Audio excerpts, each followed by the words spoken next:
नमस्ते दोस्तों, कैसे हैं आप सब? हाँ जी, तो कहानी ऐसी है कि मैं नेपाल के काठमांडू में पहुंच चुकी हूँ।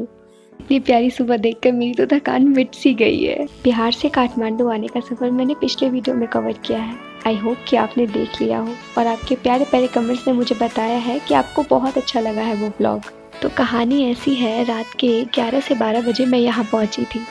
एयरपोर्ट से घर हमें अंकल लेने आए थे। He is so sweet. घर में आने के बाद आंटी ने हमारे लिए बहुत सारा नेपाली खाना बनाया था, पर हम थक चुके थे, हमारा बिल्कुल भी मूड नहीं कर रहा था कि हम कुछ भी खाएं। तो हमने थोड़ा सा बस खाया और फिर हम रेस्ट करने चले गए। तो फर्स्ट डे हमने सुबह सुबह ब्रेकफास्ट किया और हम निकल पड़े अपने मंजिल की ओर। तो आज हमें स्वयंभूनाथ जी के टेम्पल जाना था। लो, इतनी बातें करते करते तो हम पहुँच भी गए। हार्ट ऑफ नेपाल के सेंटर में हम पहुँच चुके थे। स्वयं शंभूनाथ स्तूपा जाने से पहले आपको ये सुंदर सा स्वयं शंभूनाथ बुद्धा पार्क मिलेगा। पार्क में चलते चलते बहुत ही ज़्यादा सुकून और शांति का अनुभव हो रहा था। सही कहा था लोगों ने, ये शहर बहुत ही ज़्यादा खूबसूरत है। हाँ जी, तो मुझे लगा था कि ये जो हम यहाँ घूम रहे हैं यही स्वयं शंभूनाथ जी का स्तूपा है, पर मैं गलत थी। जिसको मैं अंत मान रही थी वो तो अभी शुरुआत थी। स्क्रीन पे आपको बुद्धा जी का स्टैचू दिख रहा है। इसके थोड़े से आगे जाने के बाद मुझे सीढ़ियाँ मिली स्तूपा जाने के लिए। पार्क में चलते चलते हम तीनों बहनों की डिस्कशन हो रही थी कि पार्क कितना दूर है, कब ख़त्म होगा, आगे कितना जाना है। और ऐसा लग रहा था मानो मैं यूज़र हूँ और वो मेरी चैट जीपीटी, वो मुझे बताते जा रही थी ऐसा है, वैसा है, ऐसे करना है, वैसे करना है। पता नहीं मेरे मन में कितने लाख हज़ार सवाल होंगे, नहीं उससे भी ज़्यादा होंगे शायद।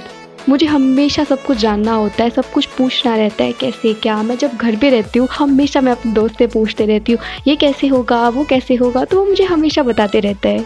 और अगर कोई नहीं मिला तो गूगल पापा तो है ही, वो तो सब कुछ जानते हैं, वो मुझे सारी इन्फॉर्मेशन देते रहते हैं। क्या आप भी मेरे जैसे हो जिसके मन में बहुत सारे सवाल होते हैं? तो मुझे कमेंट में लिख के बताना, मुझे कमेंट पढ़ के बहुत अच्छा लगेगा। फाइनली हमने पूरा पार्क कवर कर लिया था और हम आगे बढ़ रहे थे। जैसे जैसे हम सीढ़ियों से ऊपर बढ़ते जा रहे थे हमें नेपाल की खूबसूरती और ज़्यादा लुभा रही थी। वैसे इस सीढ़ी को कोई सीधी सादी मामूली सीढ़ी मत समझना, बहुत खतरनाक सीढ़ी थी, पर हाँ हम सेफली ऊपर आ गए थे। हाँ जी, मैं इसी सीढ़ी की बात कर रही हूँ। और ये रहा सेंटर ऑफ काठमांडू का व्यू, बहुत अच्छा है ना। ये व्यू देखने के बाद हम स्वयं शंभूनाथ जी के मंदिर दर्शन करने को गए। दर्शन करने के बाद फ़ोटोशूट तो कंपलसरी है ना, वो फिर हमने किया। पता है, फ़ोटोशूट करवाते करवाते हमें क्यूट से डॉग्स और मंकीज़ मिले। उसी बीच हमें बाहर के कुछ लोग भी मिले जिन्होंने हमारे साथ फ़ोटो क्लिक करवाया।